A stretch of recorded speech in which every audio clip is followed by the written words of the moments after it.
Vamos abrir a Bíblia, por favor, no livro de Hebreus, no capítulo de número 8,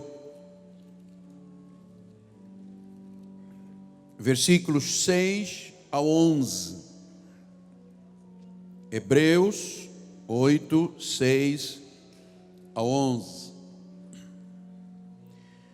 O tema desta noite é Jesus, o mediador de um novo pacto. Diz assim a palavra do Senhor: agora, com efeito, obteve Jesus um ministério tanto mais excelente, quanto é ele também mediador de uma superior aliança, instituída em base em superiores promessas. O Senhor está falando aqui através de Paulo que o que Jesus veio fazer é superior ao Antigo Testamento. E ele diz no versículo 7, guarda esta palavra que é fundamental: porque se aquela primeira aliança, se a lei tivesse sido sem defeito, significa que a lei tinha defeito. Ele disse: de maneira alguma estaria sendo buscado lugar para uma segunda. Vamos aprender esta noite sobre este assunto, porque ele disse, de fato, repreendendo, diz: ei, vem dias, o Senhor, firmarei uma nova aliança com a casa de Israel e com a casa de Judá, não segundo a aliança que fiz com os seus pais, não mais a lei de Moisés, no dia que os tomei pela mão para os conduzir até fora da terra do Egito, pois eles não continuaram na minha aliança, e eu não atentei para eles, diz o Senhor. Porque esta é a aliança que firmarei com a casa de Israel, depois daqueles dias, diz o Senhor, nas suas mentes imprimirei as minhas leis, e também sobre os seus corações escreverei, e eu serei o seu povo, e eles serão o meu povo. E não ensinará jamais cada um ao seu próximo, nem cada um ao seu irmão, dizendo: conhece ao Senhor, porque todos me conhecerão, desde o menor deles até ao maior. Vamos ouvir o Espírito revelar-se à igreja. Oremos.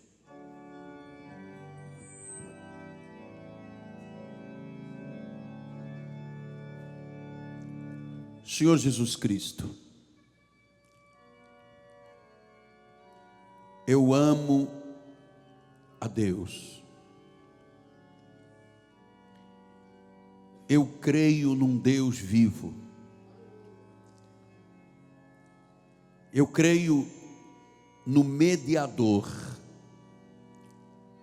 Eu creio que não há outro nome, nem outro Deus que pudesse ser parte deste caminho, desta verdade, desta vida. Jesus Cristo é o único.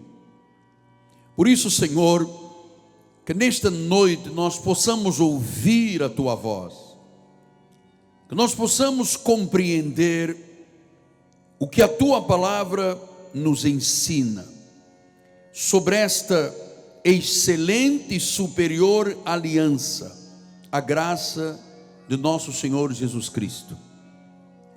Fala a cada coração, especialmente aquele homem, aquela mulher que tem lutado com estas questões de lei e graça. Revela-te, Senhor, em nome de Jesus.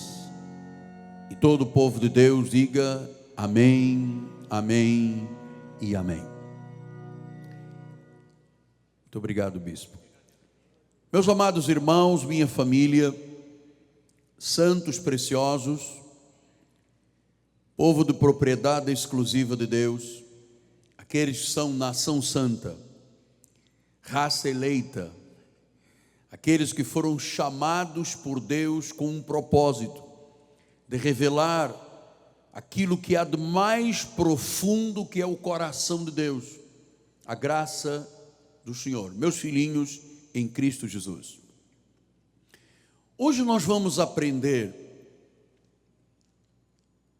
respeito da revelação de uma das virtudes e das funções da vinda de Jesus. Semana passada nós aprendemos sobre propiciação, o pagamento dos pecados. E hoje nós vamos começar este estudo falando sobre o mediador. Jesus é o mediador. O que é um mediador?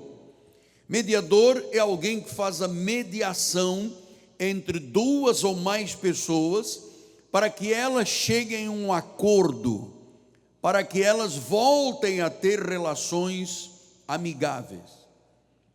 Jesus, diz a palavra do Senhor, é o mediador de uma superior aliança. Veja o que diz o versículo 6. Agora, com efeito, obteve Jesus o ministério mais excelente, porque ele é o mediador de uma superior aliança. Então Jesus é o mediador. Foi ele que teve a responsabilidade de fazer um acordo entre Deus e o homem, para que nós voltássemos a ter relações com Deus, porque o pecado nos havia separado de Deus.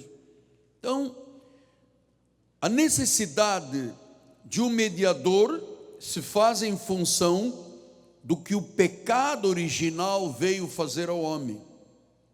A Bíblia diz que o pecado provocou uma inimizade entre o Deus Santo e o homem.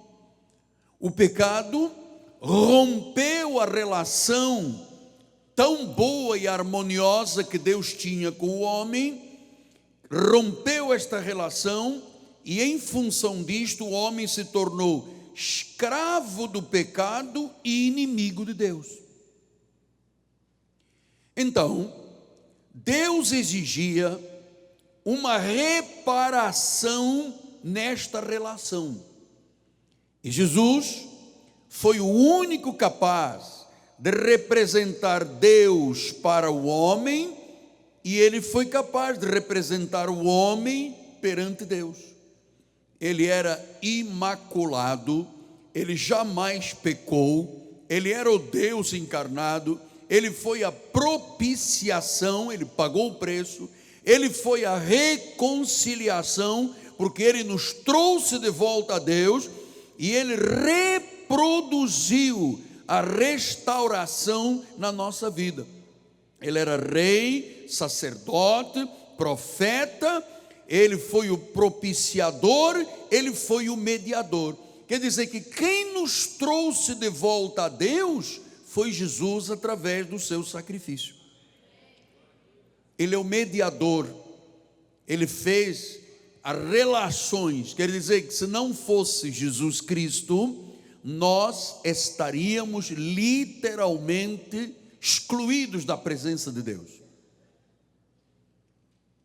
O Senhor não tem relações com pecadores.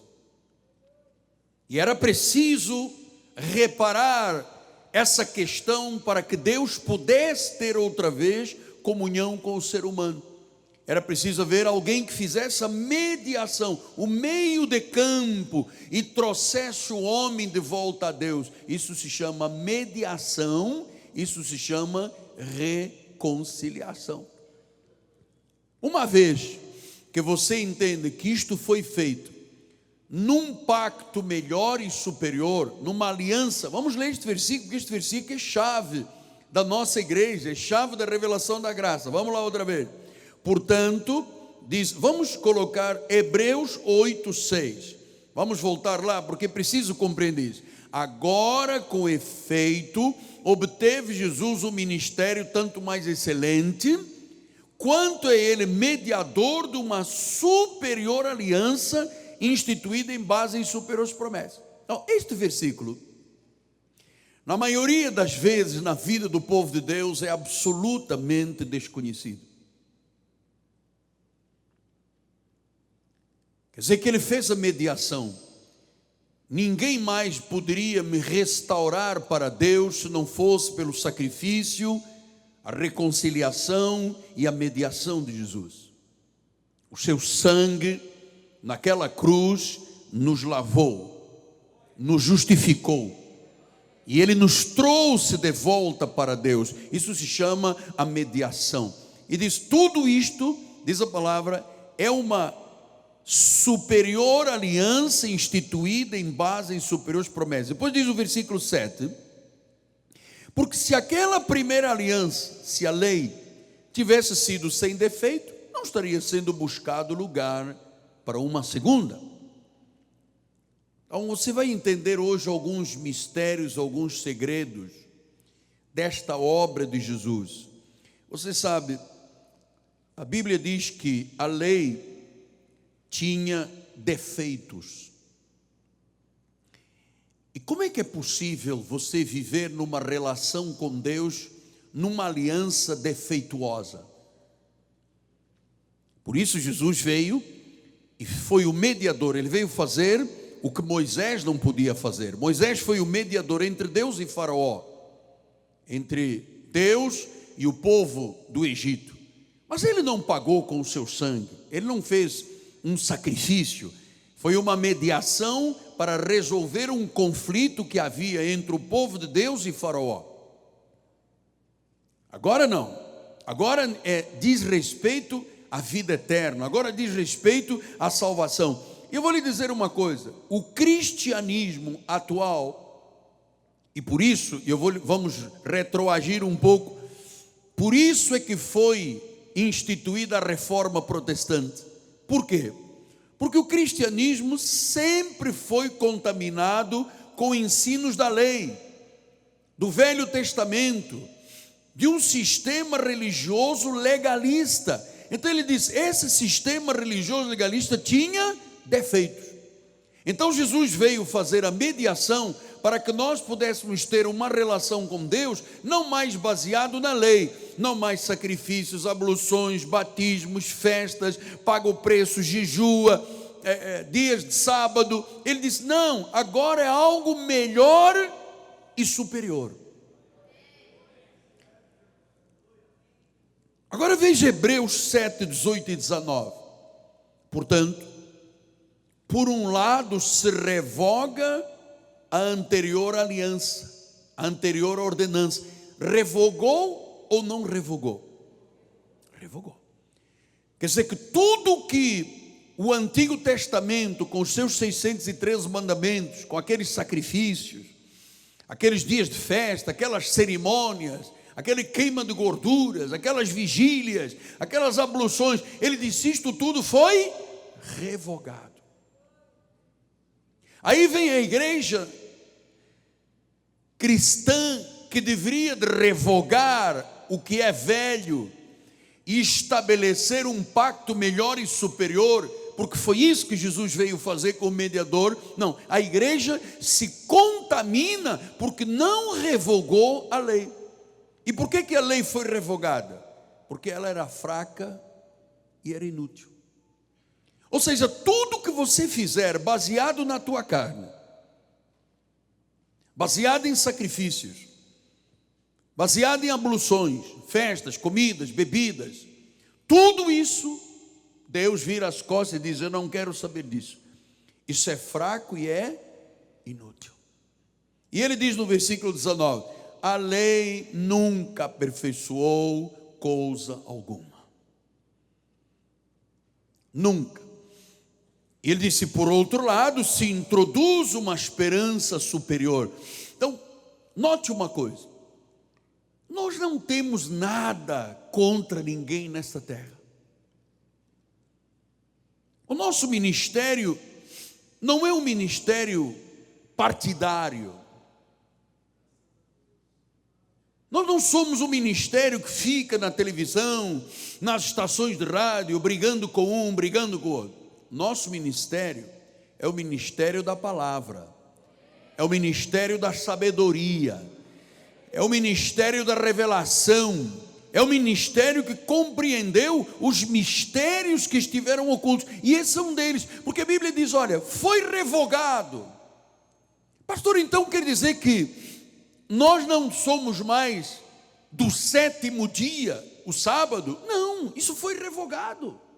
O Shabatum foi revogado. Sim, mas a Bíblia diz que nós temos que cumprir os mandamentos. Você sabe qual é o maior mandamento de todos que quase ninguém cumpre? A Bíblia diz: ama o Senhor teu Deus com todo o teu coração, com todas as tuas forças, a tua alma. Depois ama o próximo como a ti mesmo. Jesus diz: este é o maior mandamento. E você vê pessoas se amando aonde?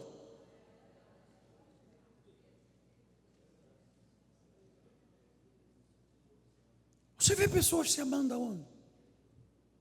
Você vê os líderes aí guerreando na televisão, cada um quer mais poder, o outro quer mostrar que tem mais, o outro quer mostrar que é mais rico, o outro quer mostrar que tem mais poder.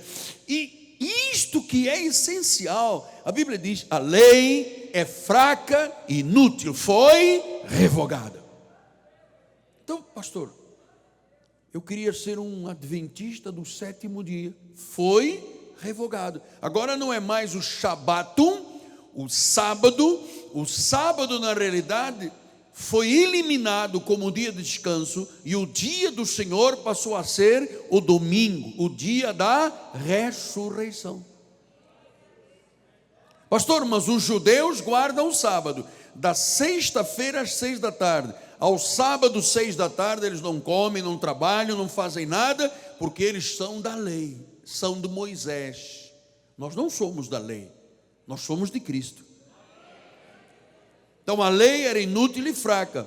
O que ele diz em Hebreus 12, 24? Jesus é o mediador de uma nova aliança. Então Jesus não veio perder tempo. Ele não veio perder tempo, amado. Ele é o mediador. Ele fez esse relacionamento com Deus ser possível novamente. E ele diz: de uma nova aliança. O mediador de uma nova aliança, ao sangue da aspersão, que fala coisas superiores ao que fala o próprio Abel. Quer dizer, a graça de Deus é superior à lei, é instituída em base em superiores promessas. O que a graça veio fazer? Revogar a lei. Então eu tenho que jejuar como Jesus jejuou 40 dias? Não. Eu tenho que fazer vigílias como eles faziam no Antigo Testamento? Não. Eu tenho que cumprir os 613 mandamentos de Moisés? Não. Eu tenho que fazer peregrinação à Terra Santa? Não. Eu tenho que guardar dias de festa, sol, lua, comidas, bebidas? Não. Neste pacto, o justo viverá por fé. Jesus é o mediador de uma nova, diga nova. Versículo 25 disse: tende cuidado, não recuseis ao que fala. Amado, os céus estão falando por esse ministério.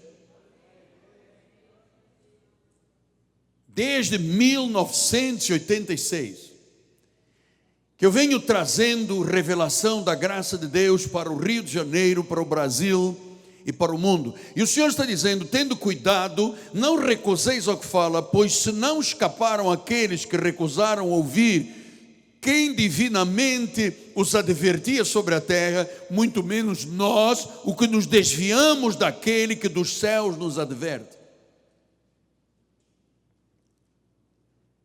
Deus está advertindo esta terra através da voz profética de um anjo, através da minha vida e da sua vida. E Deus está há muito tempo, desde 1986, dizendo: revoga, foi revogada. A igreja diz: não foi nada. Deus, tu és um mentiroso. O teu sangue não fez a mediação de nada, e eu tenho que me batizar nas águas e começar a dizer: shalom, amado, shalom, abençoado, shalom. Eu volto a ser um judeu.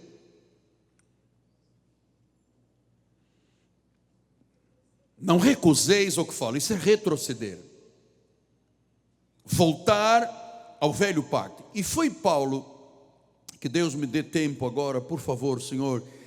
Paulo explicou isto quando escreveu à igreja de Coríntios.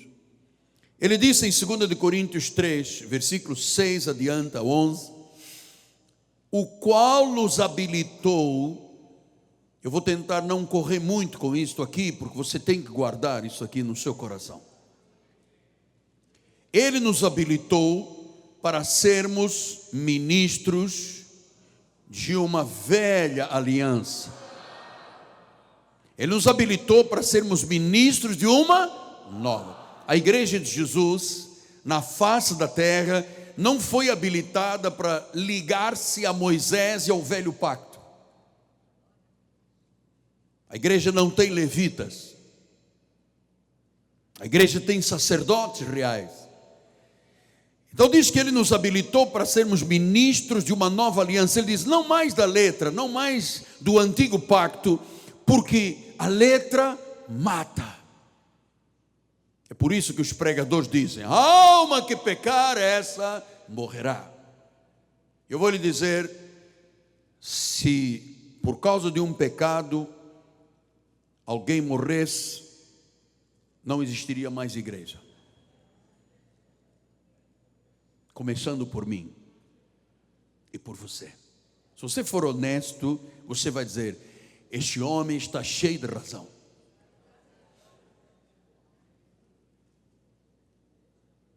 Ele disse, a letra mata.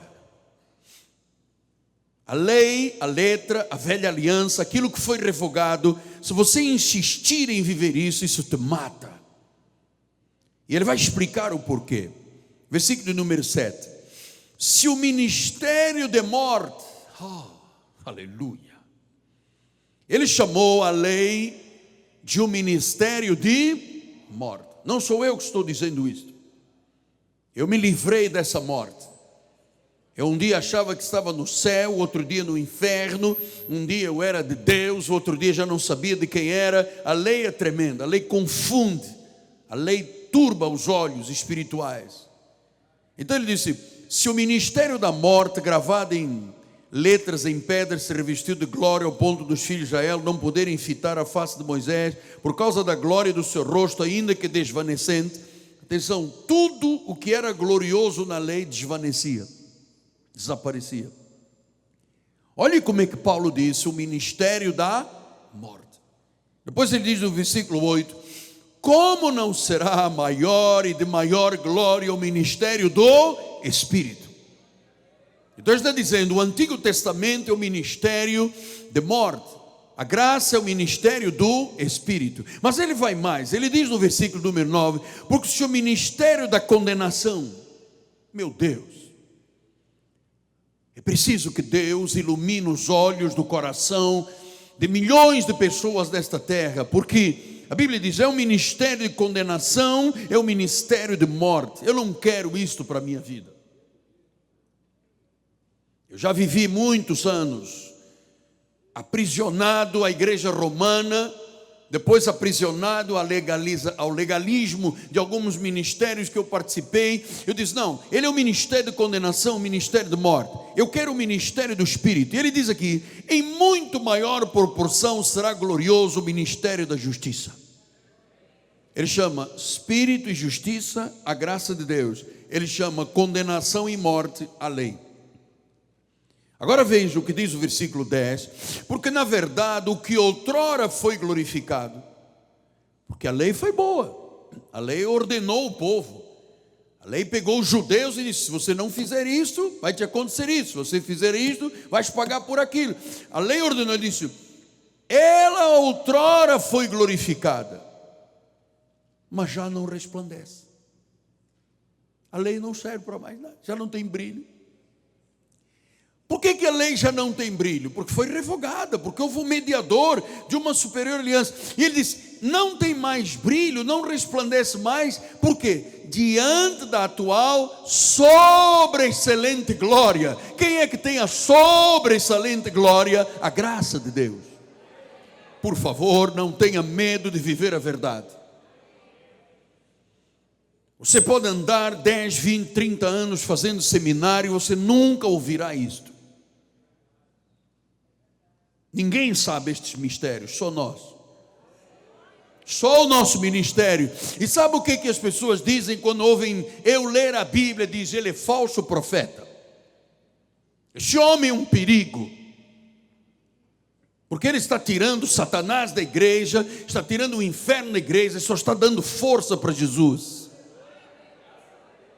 E Kiko?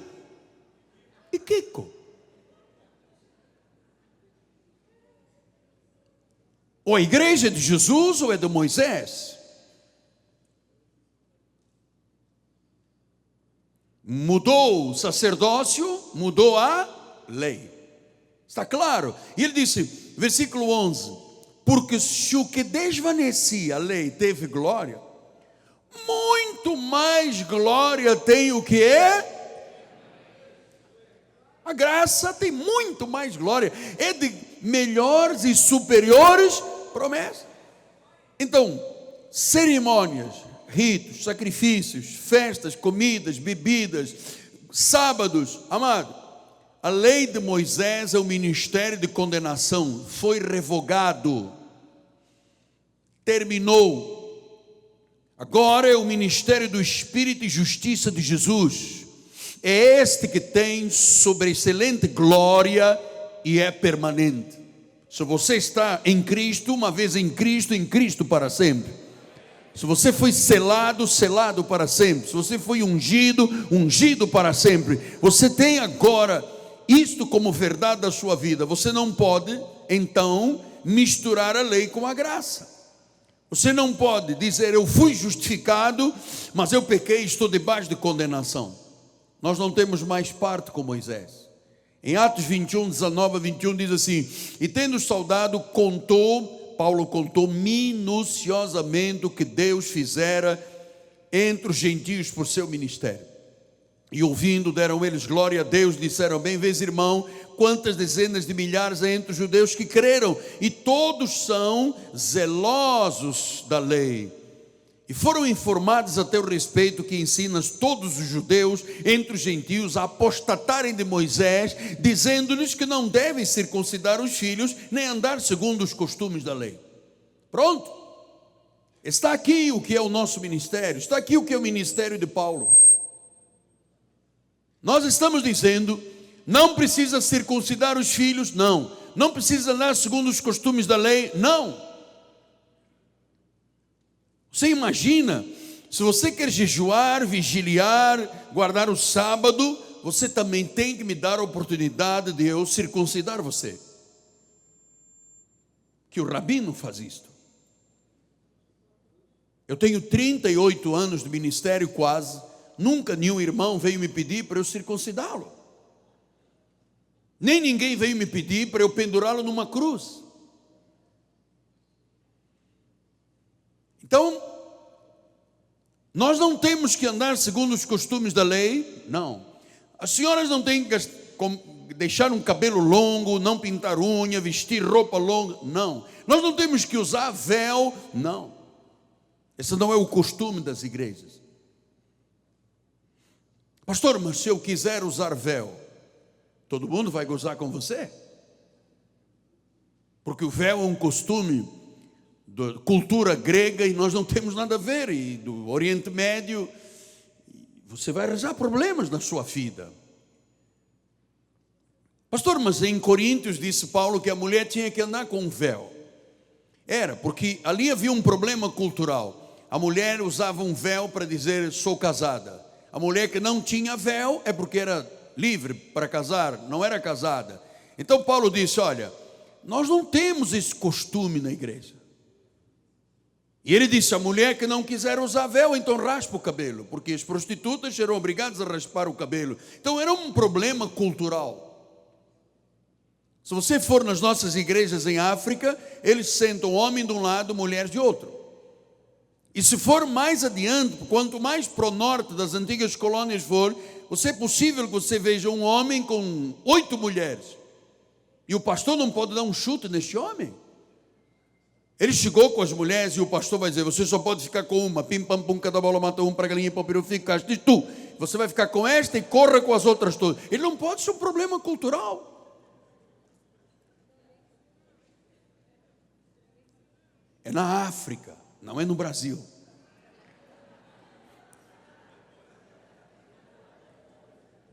Algumas irmãs disseram, ainda bem. Então, durante 2000 anos, a igreja tem se mesclado entre um pacto de morte e um pacto de vida. As igrejas tradicionais têm 95% da lei e 5% de Mateus, Marcos, Lucas e João. Olha o que disse Paulo em Gálatas 2, 7 a 9. Ele disse, antes, pelo contrário, quando viram que o evangelho da incircuncisão me fora confiado, a graça, como a Pedro da circuncisão, a lei. Pois aquele que operou eficazmente em Pedro para o apostolado da circuncisão, Pedro foi chamado para o apostolado da circuncisão, da lei, operou eficazmente em mim para com os gentios. Versículo 9. E quando conheceram a graça que me foi dada, Tiago, Cefas e João, que eram reputadas colunas, me estenderam a mim, a Barnabé, a destra de comunhão, a fim de que nós fôssemos para os gentios, as 14 epístolas, e eles fossem para então quer dizer que a igreja de Jesus é a igreja gentílica. A mensagem de Paulo, o novo pacto, de melhores e superiores promessas. Pedro foi para os judeus, nós fomos para os gentios. Eles, circuncisão, nós, incircuncisão. Está claro aqui. Não se pode misturar lei e graça, não se pode condenar e justificar. Se há justificação, não há mais condenação.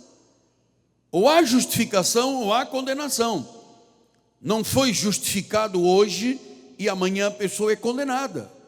Evangelho é isto, evangelho é conhecer estas verdades. Romanos 8, 1 e 2, ele disse, agora pois, agora que temos Jesus, agora que somos convertidos, agora que nascemos de novo, já, quantas condenações? Nenhuma condenação há para os que estão em Cristo Jesus. Nenhuma, diga nenhuma.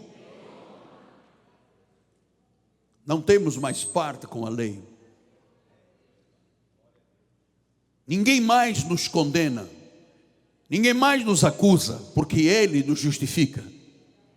Então estas verdades, ele disse, por que a lei do Espírito da vida nos livrou da lei do pecado e da morte? Pecado e morte são símbolos de quê? Da lei de Moisés. Estamos livres. Pastor, então se eu sou livre, eu vou, quando acabar o culto, vou meter a cabeça, Amado, espera aí.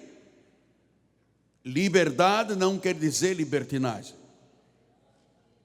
Não é para dar ocasião à carne, porque eu estava ouvindo hoje um pregador dizendo, quando eu conheci a predestinação, me foi ensinado que eu poderia pecar, poderia beber, fumar, adulterar, porque eu estava garantido. Isso não é a mensagem da graça de Deus. Isso é uma baita de uma mentira. Nós não temos mais lei do pecado e da morte. Por quê? Diz o versículo 2, porque a lei do Espírito da vida em Cristo Jesus nos livrou da lei do pecado e da morte. Quer dizer que a mediação, a propiciação, o sacrifício de Cristo, a lei do Espírito da vida, nos livrou da lei. Mas apóstolo, eu preciso de sentir um sofrimento. Amado, você não é cristão.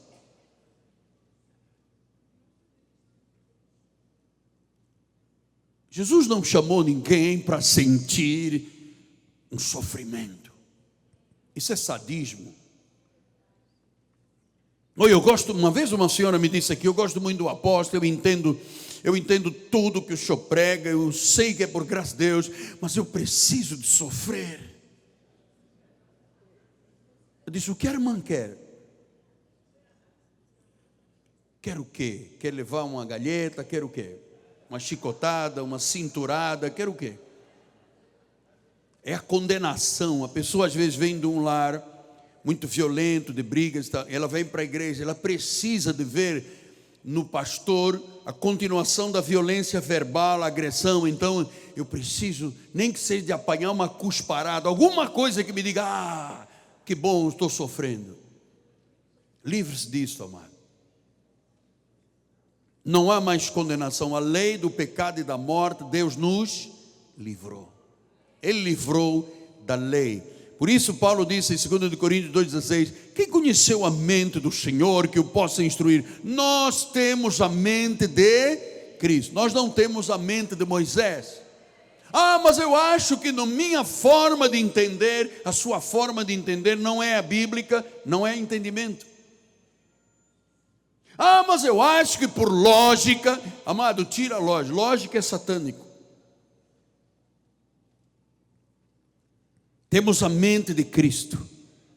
Não temos a mente de Moisés, temos a mente de Cristo. E esta mente nos instrui, nos ensina. Então, Moisés não tinha a mente de Cristo. Ele vivia o evangelho da circuncisão, os ritos religiosos, as cerimônias, os batismos, os sacrifícios, jejuns, vigílias, etc. Eram 2 pactos, são 2 pactos, amado. Moisés, Jesus, a lei e a graça. A lei foi, a graça é. São 2 evangelhos. A circuncisão foi, o evangelho da incircuncisão é. São 2 apostolados. O apostolado de Pedro foi, o apostolado de Paulo é. Então o nosso apostolado, e eu sei quanto o inimigo tem lutado com o nosso ministério. Você veja, um contrato que poderia ficar pronto em 35 dias, já vamos com 65 dias. O inimigo não quer que isto seja conhecido. Ele quer que todo mundo continue dizendo Ave, Ave, Ave Maria. Ele quer que todo mundo continue dizendo: olha o diabo, olha lá, eu vi, era um demônio, é uma pombagira, tem 7 penas, tem um pé atrás, tem pata rachada. É isso que a igreja tem vivido ao longo dos séculos. Então nosso apostolado tem que ser uma ponte para as nações. A graça tem que correr. 2 Timóteo 2,9 ele disse: pelo qual estou sofrendo até algemas como malfeitor, contudo a palavra de Deus não está algemada. Ela tem que correr pelos meus lábios, pelos teus lábios, pelo nosso ministério, pelos ministérios locais. Ele tem que correr por todo este mundo. Nós já chegamos a 123 países. Mas são 189 países, faltam 66 países. Então nós temos a mente de Cristo, nós não temos a mente de Moisés, nós não temos a lei com os seus sacrifícios. O nosso ensino é baseado na sã doutrina de Cristo. É o Espírito da graça de Deus. Pastor, o senhor aprendeu isso com quem? Eu não aprendi de homem algum. Isto veio como veio a Paulo por uma revelação. Em 1986, aproximadamente, ser pastor para mim tornou-se um fardo. Era um momento dramático que eu estava vivendo, com depressão, com angústia, com lutas pessoais, existenciais. E eu disse: Senhor, se é isto o evangelho, me perdoe, porque eu não entendo a grandiosidade do Deus Criador, Rei de reis, Senhor de senhores, soberano, aquele que é a brilhante estrela da manhã, o Pai das luzes, o Deus que diz haja sol, luas, estrelas, o Cristo, Deus que se fez carne.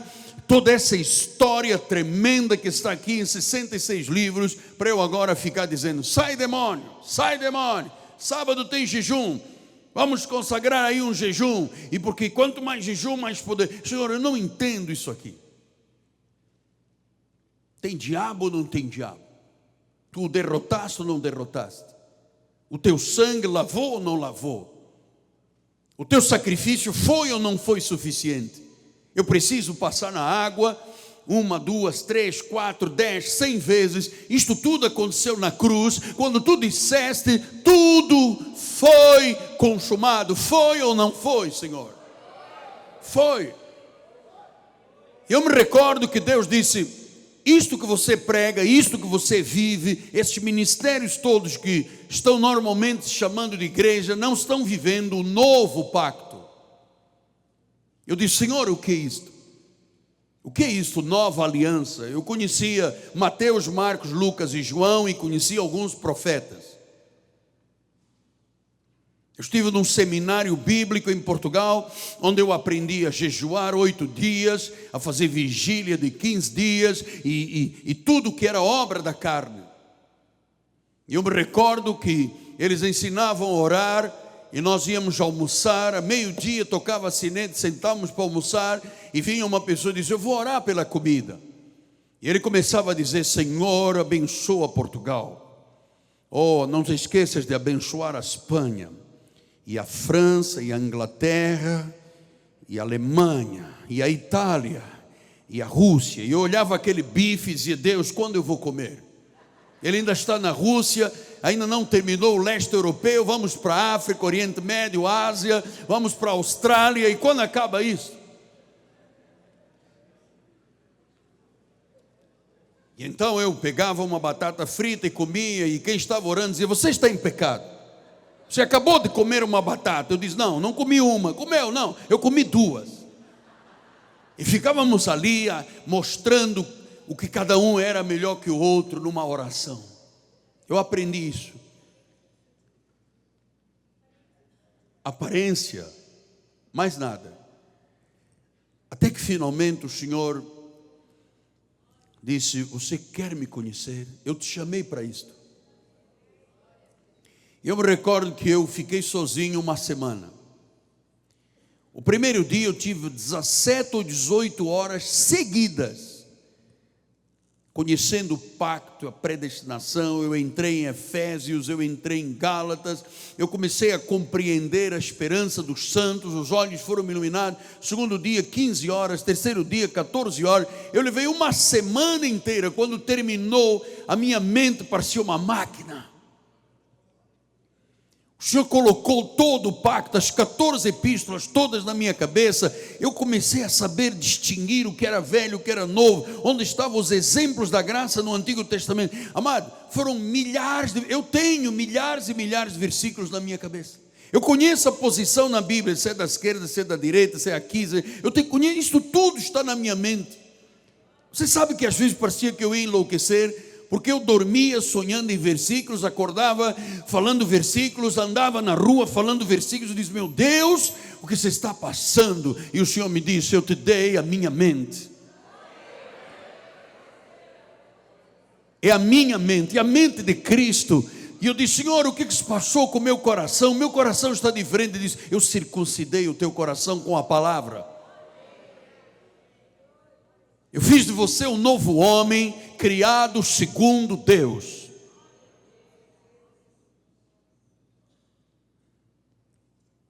Então o nosso ministério de 90, quando intensificamos a graça, nunca caímos à esquerda nem à direita, nunca deixei fermento entrar na nossa igreja.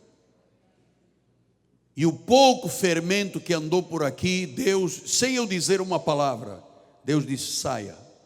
Essa igreja é minha, é virgem pura, preparada para um só esposo que é Cristo. Esta é uma igreja pura. Aqui não tem um acordo do apóstolo com os filhos do apóstolo e com outro bispo por trás dos panos e vamos tomar uma cerveja escondida. Eu não tenho nada disso, amado. Nós não temos nada aqui, não há acordos aqui espúrios aqui dentro. No passado eu ainda deixava alguns pregadores de fora virem aqui. E Deus disse, nunca mais. Este altar é puro. É uma virgem pura, disse Paulo, preparado para um só esposo que é Cristo. Então eu queria terminar com 1 Timóteo 2,5. Porque há um só Deus, não há três, um só Deus, um só mediador, não é Moisés e Jesus, um só mediador entre Deus e os homens. Quem é ele? Cristo Jesus, homem. Nos dias da sua carne, ele fez essa mediação, ele nos restaurou numa relação perfeita com Deus.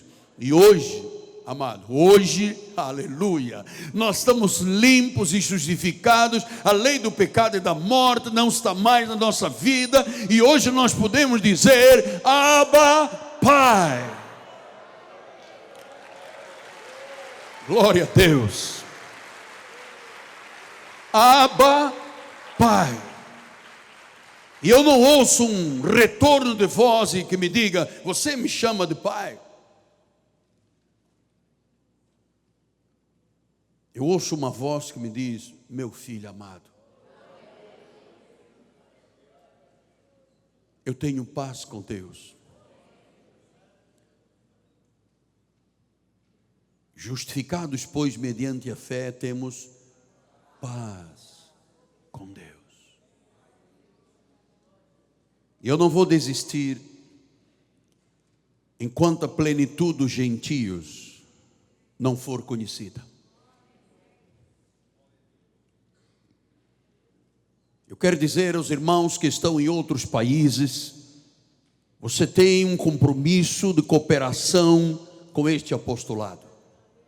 Você não pode estar ouvindo estas coisas, depois se fechar, porque a tua vizinha é de uma igreja que faz jejum e você tem medo de falar. Não seja covarde. Eu enfrentei o Brasil e o mundo, e a verdade me libertou. Deus fez portas de ferro e de bronze, fortaleceu a minha vida, e Ele disse: olha, quando todos os sacerdotes se voltarem contra ti, eu te livrarei, porque eu sou contigo. Aleluia.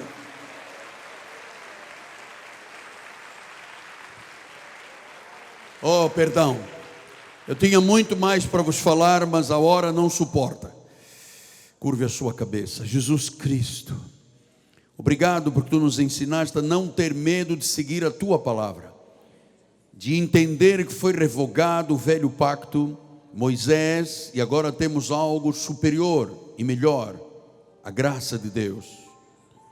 Muito obrigado porque foste o mediador, tu fizeste esta aliança, esta reconciliação. Agora temos paz com Deus, em nome de Jesus. E o povo do Senhor diga amém. Vamos todos ficar de pé. A nossa bispa vai dar a bênção final. Mais uma vez, bispa, parabéns pelo trabalho desta tarde. Simplesmente uma bênção do Senhor. Aleluia. Aleluia. Levante as suas mãos para os céus em gratidão. Obrigada, Senhor, porque tu nos separaste para vivermos a tua graça, Senhor. E nós não cansamos de dizer que a tua graça nos basta, Pai. Pai amado, dá ordens aos teus anjos que levem-nos a todos em paz. Livra-nos de todos os males, do homem mau, do fraudulento e do sanguinário, Senhor. Guarda-nos por onde quer que venhamos a andar, Pai. Porque nós cremos que tu és um Deus que cuida de nós. Graça e paz. Saia daqui com um sorriso nos lábios, porque o Senhor te separou para viver graça sobre graça. Boa noite.